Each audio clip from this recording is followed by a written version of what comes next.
Now, I may have forgotten the 1 minutes, but yet Spirit has always got an answer. So this is what we're going to do, okay? I'm going to open my window up and I'm going to see who I need to do. And we have Lena, okay? So Miss Lena, what I'm seeing is that there's a feeling that feels a little unstable. And it's like I have to learn to be lofty. I have to learn to exert my power a little more. And I know I'm not worthless anymore, and I don't have to greet that. I don't have to bring out worthless is my way of responding. I am an American. I'm a woman. I'm tough. And I'm going to start embracing that part of myself that I haven't embraced before. And I do have a memory of how to be strong, healthy, and self-esteem and feel worth. And anytime I start to feel like I'm lacking power, it's going to be a little left wrist second position, nice and deep. Okay, you got this. We're going to go to Miss April Lynn. Miss April Lynn. There's a certain amount of sluggish making. Sluggishness is making you think something because it's very cloudy, but yet at the same time, it's about that. And I'm like, what do you mean? It's about that way. It's about that way of helplessness. And kind of like, I guess, with your younger self felt helpless. There was a certain amount of Wayne feeling timid. And it became such a habitual thing that there was a certain amount of distrust that began to occur. Now, we need you to get into this distrust, but you got to not be into your joy space. So do a 241 and drop and listen.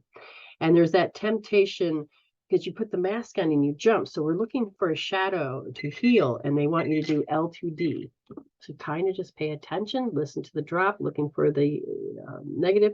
So left wrist, second position deep. Okay. We're going to go up to Amanda. All right, Miss Amanda, what I've got is that there's a certain amount of tolerant and intolerant. So you're going back and forth. You're like, oh, I got to pick my battles. And then your heart says that I'm wishy-washy. I look up wishy-washy.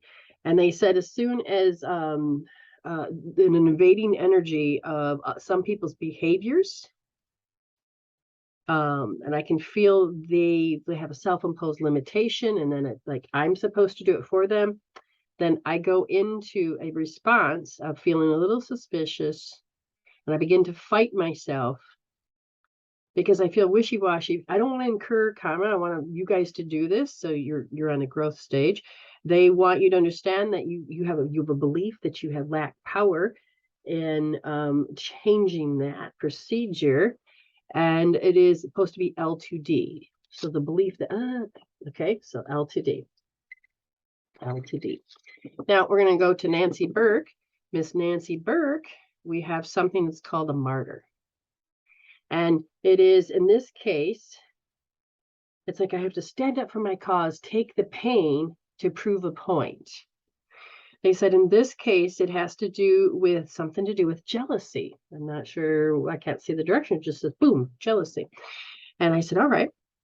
And when jealousy, boom, comes in, I see a cloudy loftiness that begins to occur.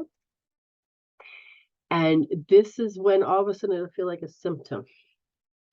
You will go into a certain space of feeling distress, because the body says this is how you've memorized it, and you'll feel this power of limitations and how you've done that when you were, ever since you were around 4, and the biggest was when you were 18 and you limited yourself, and so that you ended up being incompatible. They want you to do L2D because it's very overbearing. Left wrist, second position D.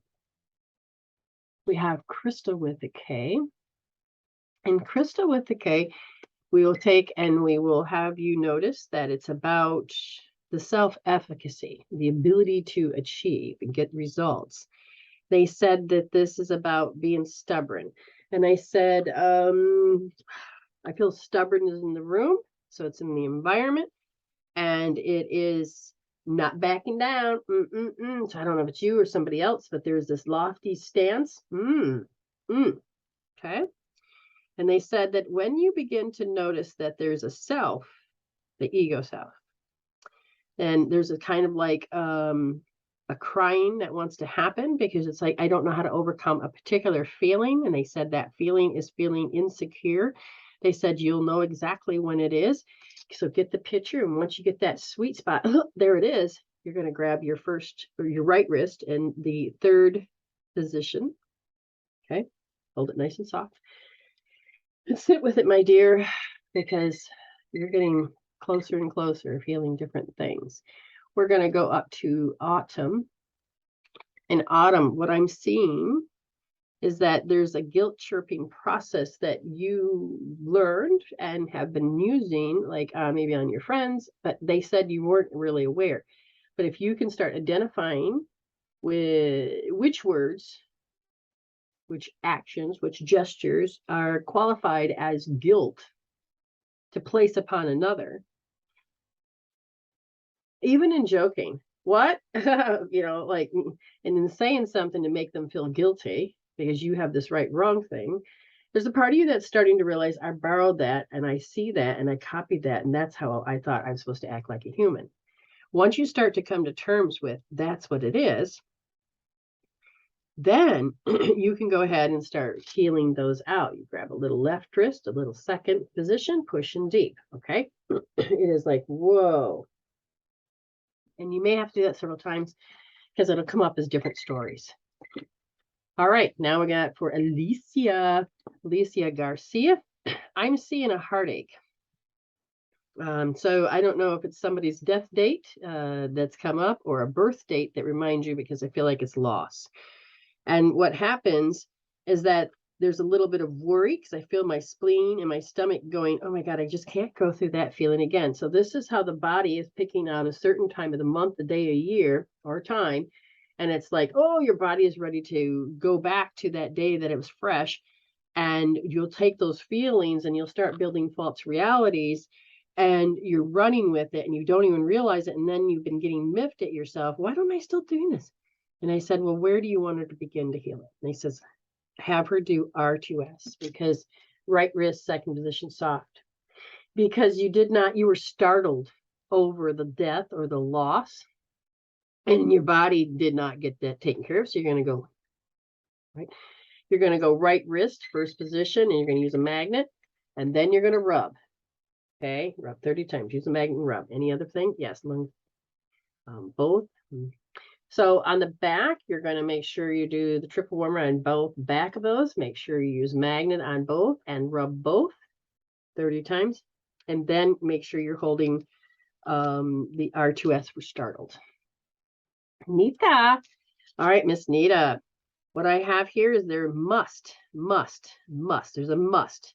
I must make sure I have weapons or else I'm going to be what? And that is paranoid, shamed, or they're going to abuse. But so you must have a weapon. And I feel like this is not just you. I feel like this goes out to the different environments, different cultures, different things. I must have a weapon or to protect myself. And they said that this is a deep safety issue because even if you didn't have a weapon, it could be a weapon of words, a weapon of that's solid. But you're like, oh, so you want to get out that, oh my God, I don't feel safe without it. So it's like you feel naked without that thing. And so you kind of feel that you can't live without it. So it's like in the form of addiction of maybe using words or whatever. I'm not sure what it is. Grab your right wrist and go for the third position, nice and soft. And just sit there, just sit there, just sit there. And then we have, nope, that did that one. Did that one. Oh, okay. There. Thank you so much. And this is Spirit's way of giving back. And I'll be putting this up on YouTube. Okay. You probably know that because I don't have to say that. Anyway, stay blessed. Okay.